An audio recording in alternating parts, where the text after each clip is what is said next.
Welcome to Top Hill Recording podcast where we ask an artist, a band, a musician to come in, record 4 tunes for us, sit down, have a little conversation about those tunes, their past, their future, where they're going, the direction they're heading, where we can listen to them, and all those good things. Tonight, we got a very, very, very cool band. One of the most interesting musical guest I think that we've had on here because of, I think at the end of the day, it's because of the intelligence level of these guys when it comes to being musicians. And so, holy crap, it's been awesome already. But our guest tonight, Eclectric.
home is crying, and we've got to care for you. The fat cat purrs on my lap, and our feet sink into the sand.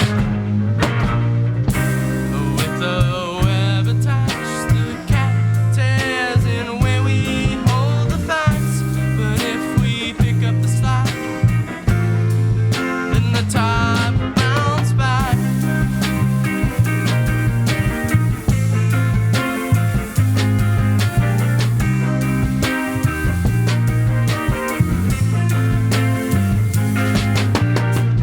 We can change the times, we can open our minds. We have to find a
time we drop to the sound, we're all just stumbling forward.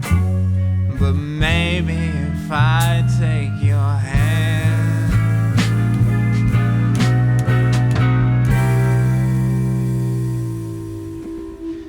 we'll fly.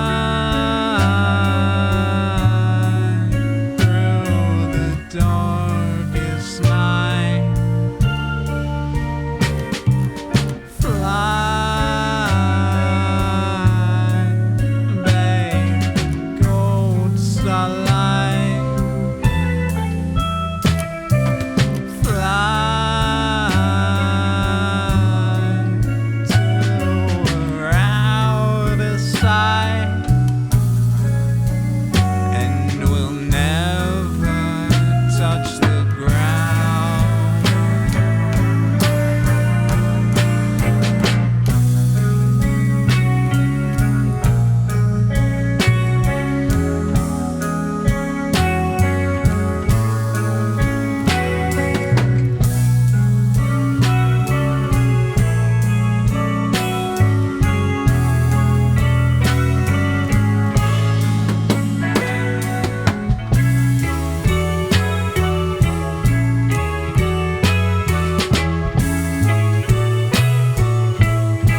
How you guys doing tonight?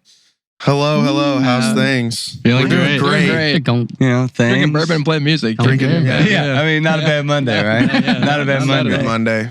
So, normally my buddy Earl, our buddy Earl, sitting over here with us tonight. He is sick. Not feeling too good. He said he ate some leftovers at lunch that were probably a little too old. Probably that bad gabagool. Oh no. Yeah, that's the bad exactly what it was. It's the bad gabagool. Good callback. Yeah. But dude, you guys, seriously, interesting set. Mhm. You never know where it's going to go. Mhm. And everything is so well played. The level of listening and communication that goes on between you guys that has gotten you to this point has to be something pretty special, because everything has a purpose. There's not a note wasted. And I think when you listen to as many people as we have, and I'm sure in your all's life, listening to as many bands and live music as you all have, the intricacies are important, especially if you're really, really getting to something different. And you guys just, I don't even know how to describe it. I mean, Well, that was the goal, I mean, that was the goal, was to have kind of each song as almost like a different genre. Like a band that really inspired me to do that, but they do it with their albums, is King Gizzard and the Lizard Wizard. Awesome band. Great band. They each album would kind of be a concept, and they only have like 3 that really have a different mix of songs of different genres. But for this, it's like that, but kind of to another level where we're trying to make every song its own thing, So I'm glad that you couldn't describe it. Yeah, but I mean, I think you kind of nailed it there. But before we get too far, Lance, welcome back. First time in this studio, but good to have you back. Matt over here, welcome back. But Lance, this seems to be your baby. So why don't you introduce the guys? Tell us how you met them and how we got to the point where we're in this room today as a group. Sure. So I went to Bellarmine in 2018, kind of as a last minute thing. I was going to be an engineer maybe, but then I was like, I don't know. So then I went, decided the June before college to go to Bellarmine for music. I don't know. It might have been a bad decision. We'll see, I guess. But there, a couple of years in, I met Lucas and Micah. And it's funny because kind of like the last year I was there, our jazz professor, Dave, kind of put us 3 together as the main rhythm section for like an event he was playing at a conference. And that was kind of like the first time that the band was formed, and it wasn't even really formed by me, which is super cool, But I feel like it was kind of meant to be, And then in 22, I was playing with full disclosure at Brouhaha in November, and I met Matt there actually, and he told me to come jam at the Hitching Post over in New Albany, and I went and jammed, and I saw them play a song, and then the second song I was there, and I was just like, here, just get on the guitar, play mine. I was like, what? I watched their set, and I was like, okay, this kid can shred. So, and I was hanging out playing with Justin over there at the Hitching Post, because he used to like always do that on the Harvest. He'd do those long ass sets that were a lot of fun. Just like people running in and out the door all night, and just kind of sitting there. But I was sitting in jamming with them, and then I was like, yeah, Lance should come on over. And I think it was like, I want to say it was Creep.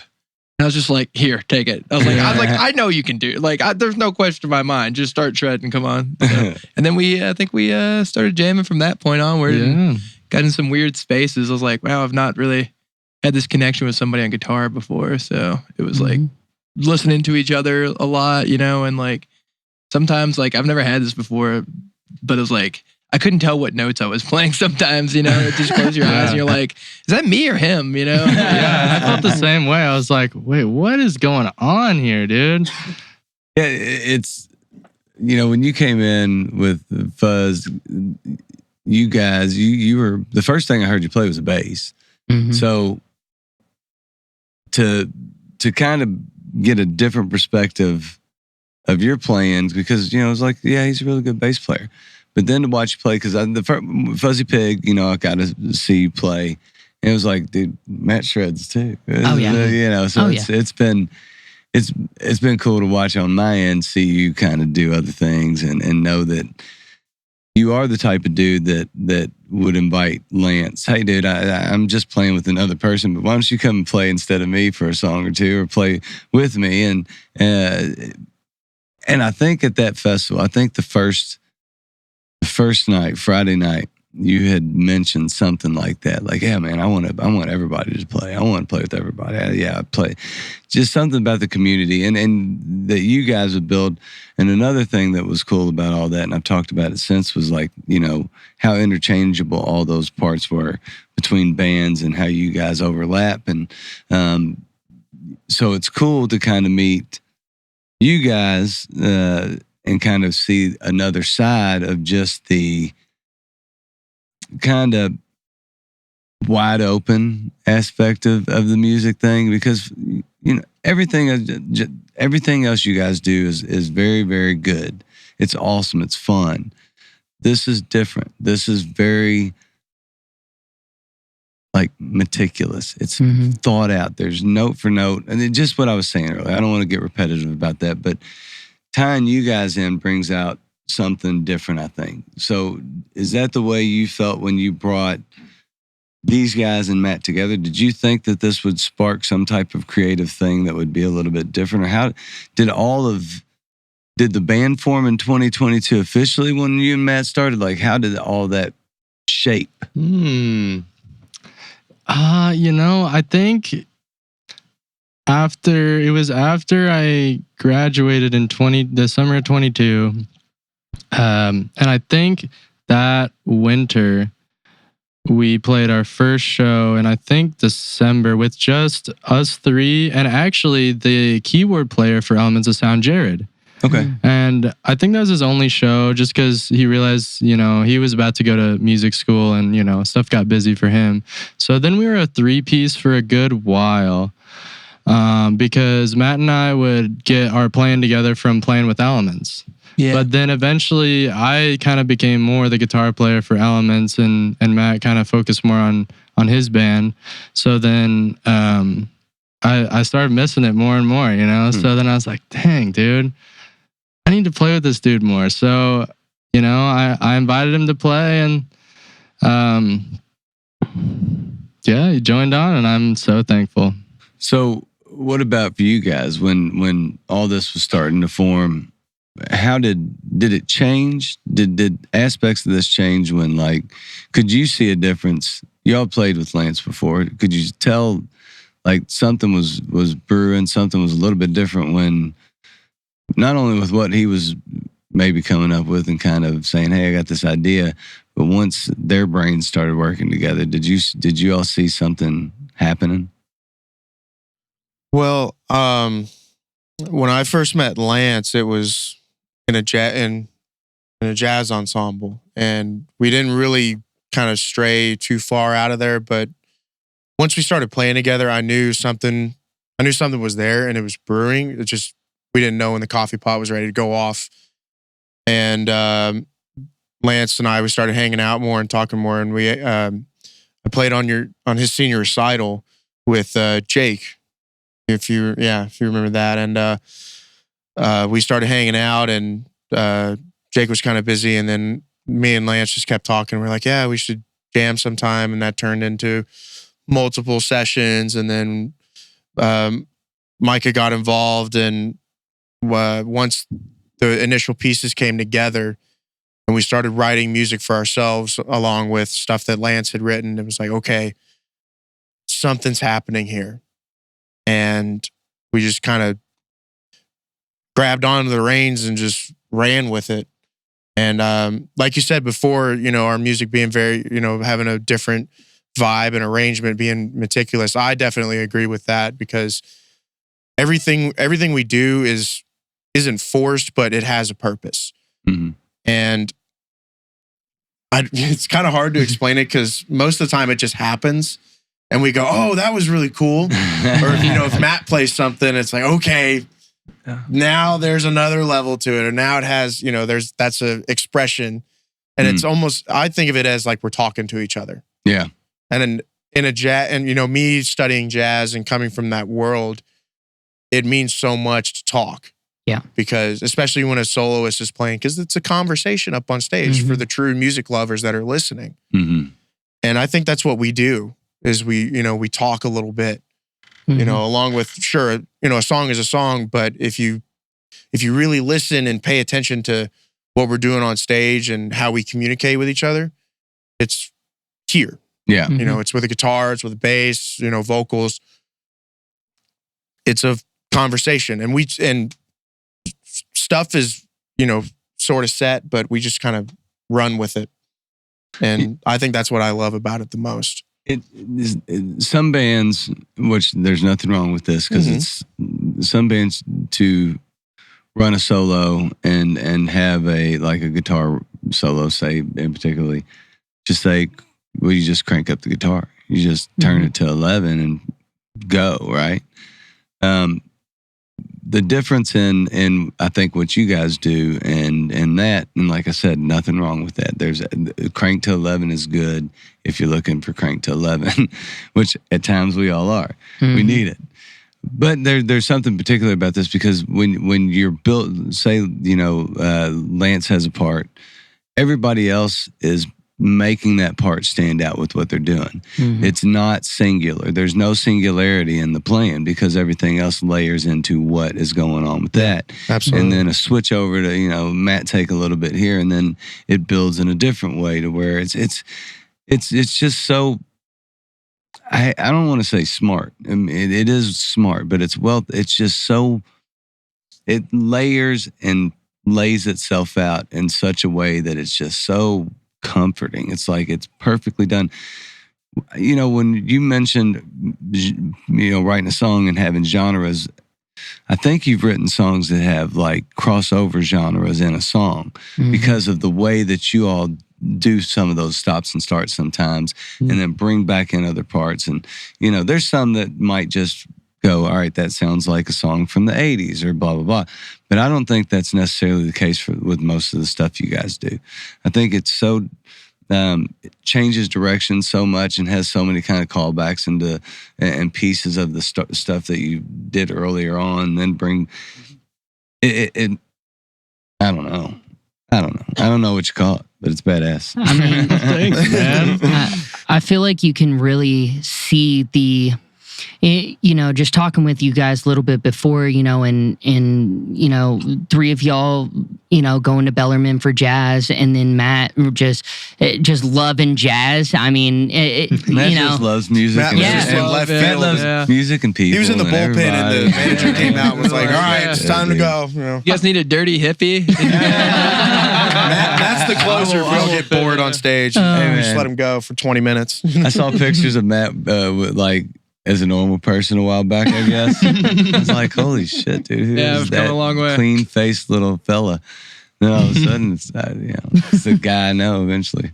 He had the fluff and then it was gone. It was, yeah, I did have Now the it's fluff. making a return. Looking good, man. Oh, thank you. I look like if you would believe this, I think 2018, I shaved my head completely. Oh wow. Yeah, and then I just haven't cut it since. So other than God damn it. You hate that mic. You hate that mic stand, don't you? Yeah, I need to. He wants you to have no yeah. teeth. There. Oh no. Yeah, let me. Yeah, geez. Worked out. Oh God.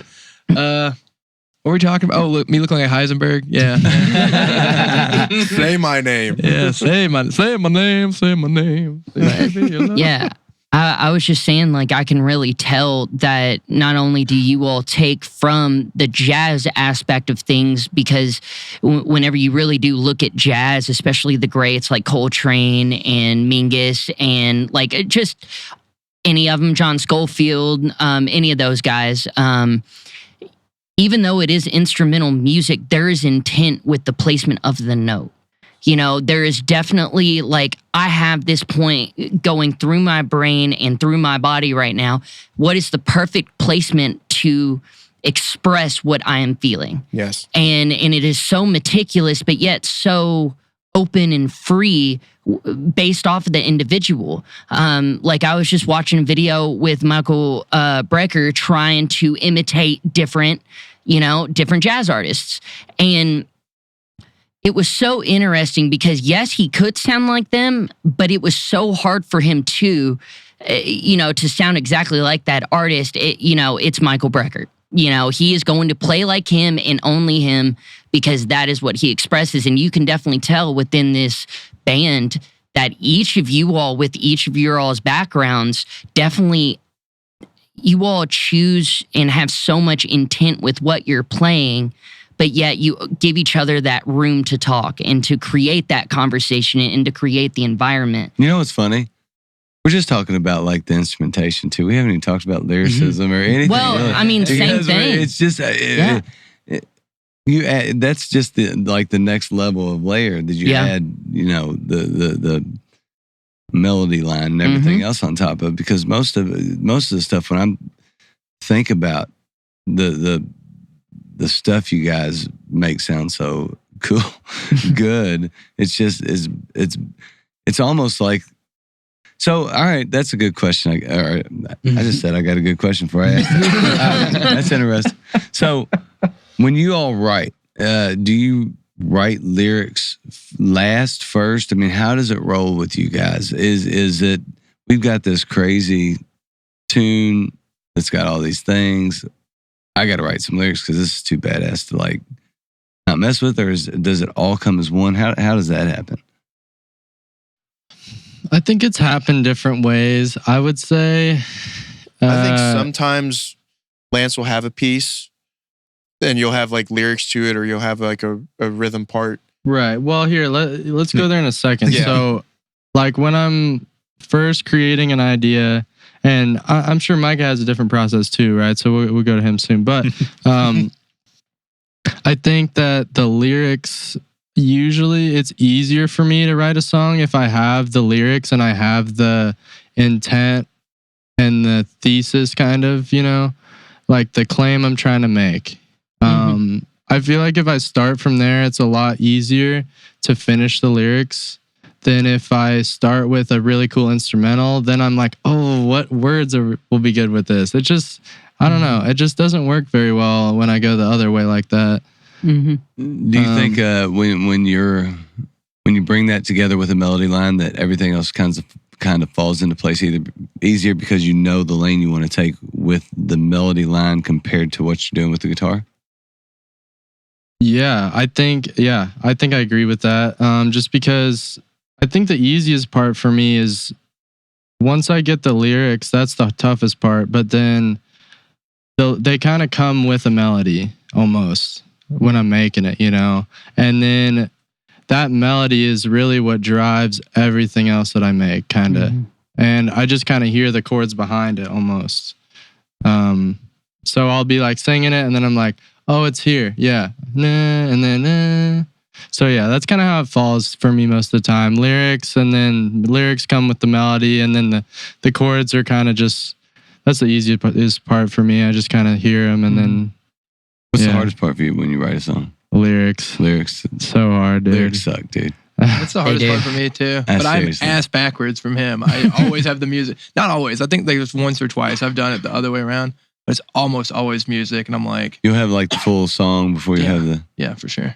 And then just I'm like, I jam need a a lot, melody too. on this, or I need some words, or Yeah. So, but I will say a lot of times it'll be halfway. And I'll have a lot of it, but I'll start getting a melody, and that will inform the composition of it. You know what I mean? Yeah. But a lot of times, I almost always have a riff or like chord changes before I really start. There's been a few times I've done lyrically and melodically, started there, but like it's really hard for me to do that. Very tough. We just jam a lot, too. Yeah. That's the other thing. Just feel stuff out, kind of feel the vibe and the direction that we're going, and kind of work to a point where we're all aligned, and we just take it from there and try to build a structure that we're all feeling the same. And then I think that's kind of how like a couple of songs were written. We just jammed, and then the next practice you had some lyrics for it, and then we just kind of built on and on and on.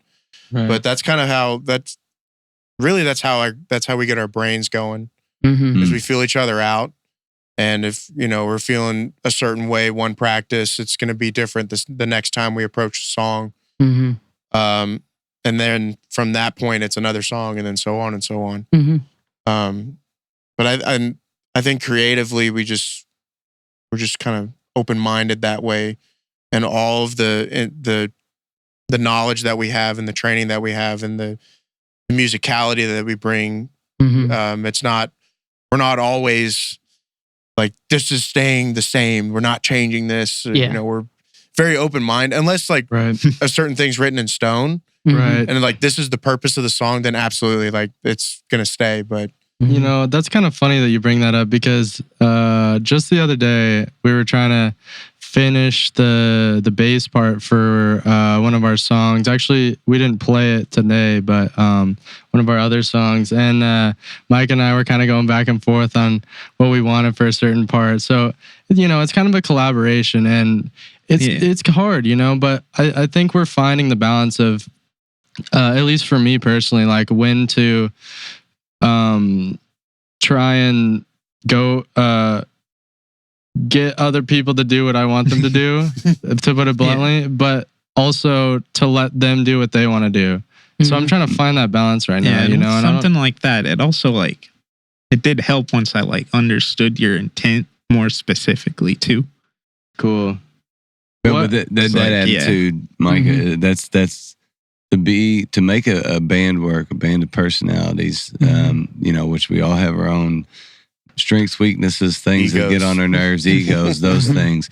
To be able to say that after that, because there is something to being a front man, to where if you have an idea, you want the idea to be as much like you think it's supposed to be as you want it to be. Yeah. But to make the band a band, you have to be able to say, "This is the song.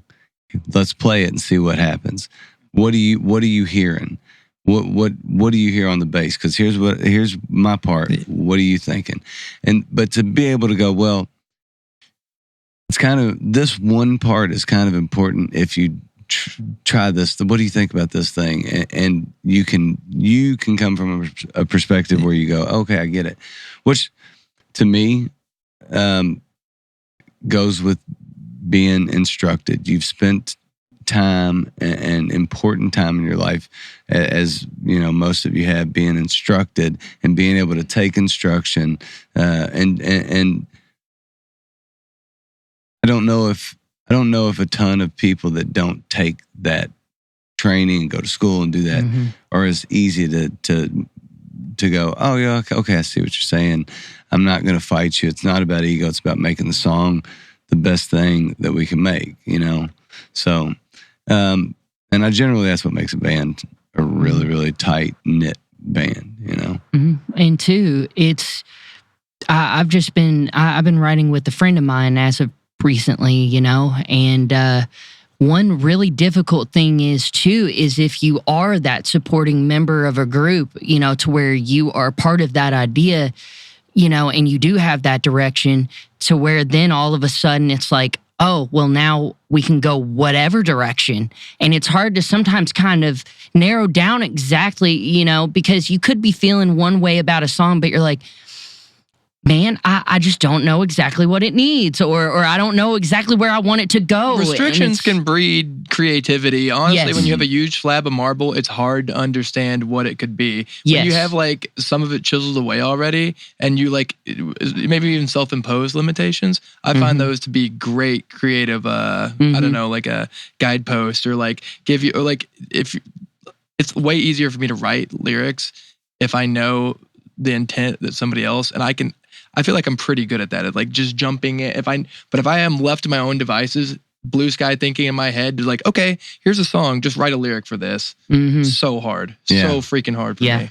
So that makes sense to me, because I think that I think that works well for me too. If I have a little bit more direction, if somebody says, "Hey, well, this song's about this," or "We're writing about this," or here's the chorus, or write a verse, and you have some. All you need is a foothold, You need a foothold. You just need a foothold. Totally. I can hear Dave talking to us about certain songs that we do. Like if we're doing a ballad that's very sweet, up in the clouds, he would stop everything.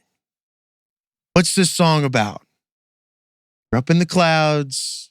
It's like a waltz if we're playing in 3. Very subtle, and he would talk it out. And then we would play it again and it sounded more like that. Or if we were playing something and we're just like, it is swing and sweat. He always said, if you ain't sweating, you ain't swinging. He always Fair said enough.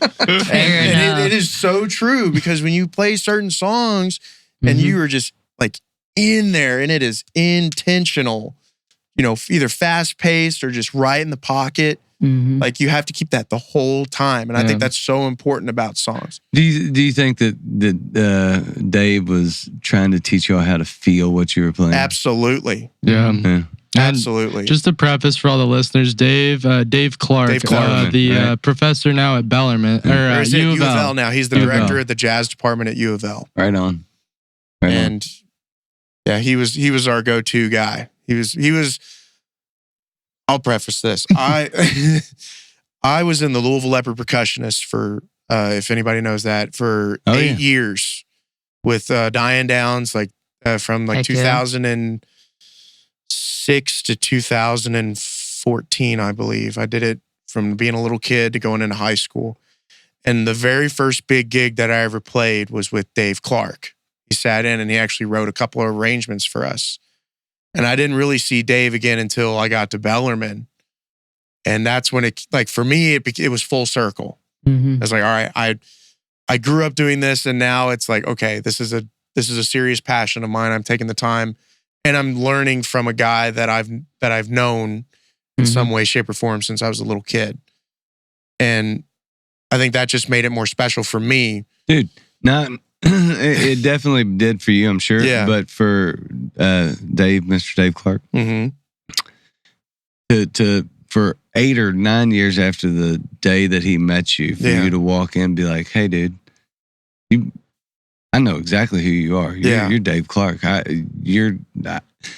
That was big for him, because he knew you were passionate about it.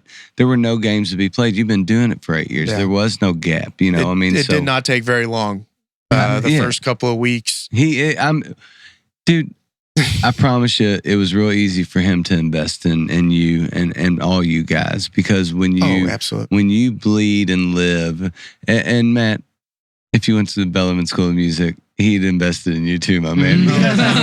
Because there's a passion that bleeds through. You all live for this stuff. You live to play music. You live, even if you got other jobs and all the other bullshit that comes with life, that is not what I'm talking about. I'm talking about you live it. You live it in the way you play and the things you do and the passion that comes out when you do it. You can only teach feel if the people that are gonna be taking that lesson in can take that emotion in. So he invested in the right people, So I'm not shocked that he was an influence on you guys, but I wouldn't be shocked to think that you guys are an influence on him too, and an important piece in why he does what he does. So this is important to me too, because our man over here, Max, is currently in the music school and going through school and all these things. And I know that while listening, he had a ton of stuff that he was writing down doing. So Max, you take it over, man. You got some questions. You got some things you want to say. So I just kind of hearing all these songs and hearing your kind of these influences. I mean, we talked about a little bit of role models. But I heard a lot of in Trying to Care for You, I heard a lot of Beach Boys influence kind of with the harmonies. I'm a big Beach Boys fan. And also just a lot of Dark Side of the Moon and Frog Goblin and Powerline Lovers. I heard a lot of that kind of Pink Floyd jam very psychedelic rock, as well as, I think I wrote this down, My Home, I kind of got a mixture of Pavement and the Beatles. And I was like, the beginning of it was very Pavement, like very Nirvana, kind of slow, and then it felt very Beatles later on. I just thought it was super cool. That's some mashups for you, fellas. Oh, wait, never mind. It was Powerline Lovers that I felt had Pavement. There we go. My Home was the Beatles one. There we go. Got it right. Just like curious what you're kind of like, if that's what you guys were thinking of when you were writing those songs, or if there's maybe some other artist in mind when you're writing those kind of songs and like trying to formulate after or look up I can't to with speak those on songs. behalf of music that Lance has written. Like before we initially started jamming, like My Home. Like and- My Home, I actually wrote. It was the first song I seriously ever wrote, and it was on a piano in that first practice room of Bellarmine, just messing around, just playing. Oh wait, that sounds kind of cool. Wait, oh, this walk down thing. Oh, I like that. I like how that feels. And I was like, oh. And then I just kept playing that for like months. It was just like the most fun thing to play on the piano, besides like practicing when I was actually supposed to practice. And Were you a piano major at Bellarmine? No, but I had pretty much everybody had to like get to a certain piano proficiency level. That's a common music thing. Every musician has to take some level of piano, and then once you get like past, I think not if you don't go to school, baby. Then you just suck. We had to learn about synthesizers. But and I was probably listening, I think, to a lot of Beatles at that time, so I was hearing that kind of walk down minor 4 progression, it's that what's the Beatles song that has that? I gotta open up the catalog here. I don't know. Oh man, darn, I can't think off the top like that, but yeah, they do that. Fields Forever. They probably do it on there, yeah. But it's a very common thing and they're I feel like one of the first bands to start doing that, and I really like that sound. And now it's everywhere, Now it's in like so many pop songs and everything. Yeah, I really like that walk down, and I think. Yeah, I'm kind of straying away from my point, but yeah, the Beatles, they're one of my biggest influences. So there you go. Yeah, Love Floyd personally. A couple of our songs sound like Floyd. Oh yeah, we definitely have a big Floyd influence. Yeah. Like Chill, for example, sounds like Have Cigar. It kind of has that vibe to it. Have Cigar. Yeah, we didn't play that one either, but you'll hear it pretty soon. We're hoping we're going to come out with that album we're working on this year. Hell yeah. Well, let's talk about that, man.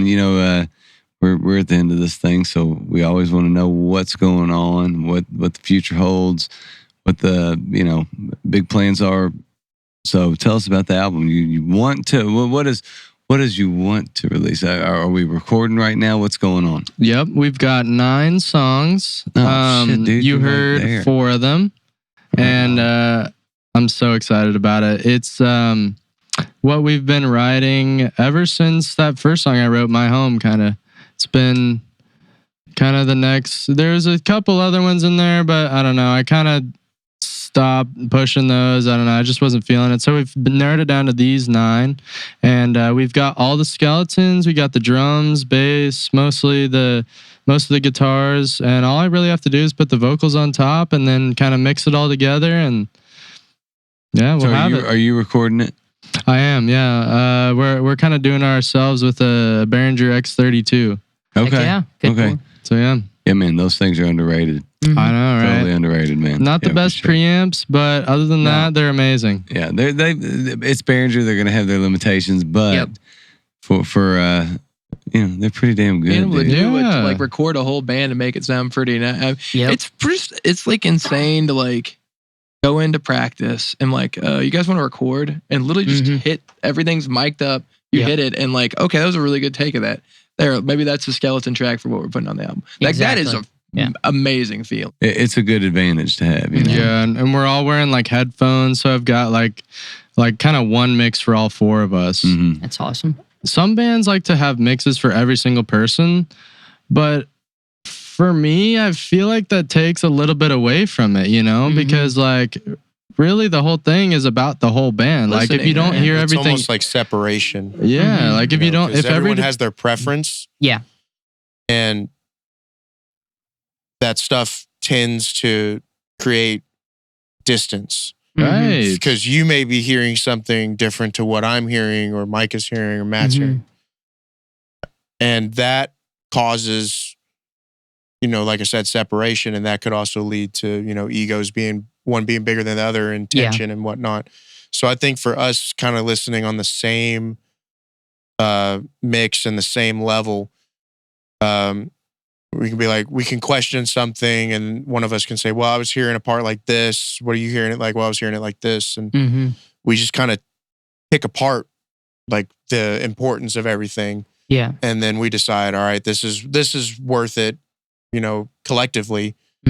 And we kind of iron out everything. And then once we're happy with something, we start playing it live. And I'm kind of curious, like with the album and everything, what was your favorite song either to write, to record, or just like that you've been performing? Like what are you most excited for, viewers or listeners to really hear once it comes out, and just, or overall, like what are you most proud of out of all your songs that you have coming out on this album? Man, that's a great question. I like all the trippy shit probably the most, but that's just me. I'm really partial to Frog Goblins. That song is so cool. And it's, I think, either the second newest or the newest one we made. And it has a lot of kind of more experimental influence than like some of our other songs are more like Beatles, kind of like old pop stuff. But like this one is like almost, I don't know. I was like hearing this King Gizzard kind of thing because I had been listening to them a lot.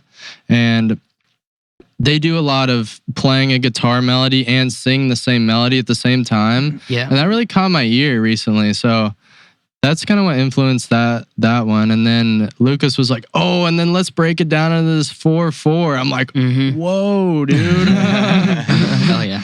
Yeah. So that's kind of how that one came together. Before you, you mentioned kind of having the headset on and being able to hear the full band. And it just reminded me of this room. It's the one thing about this room when a band comes in, what you hear is what you get. You're mixing yourself in this room. I mean, to get the best recording out of that microphone is to everybody play, and you can hear everything. You can hear the pieces, you can hear the lyrics, you can hear. Sometimes somebody doesn't sing that loud, so the mic has to be super duper close, and that's different because you're still mixing your instrumentation. But that's what it reminds me of. That a lot of times when a band comes in this room that doesn't have that experience of playing in headphones and doing those things and really having a good feel of what everything really sounds like, because they're playing, in a basement that has concrete walls and everything's bouncing around, and they get in this room and like, what? Holy shit, dude! What?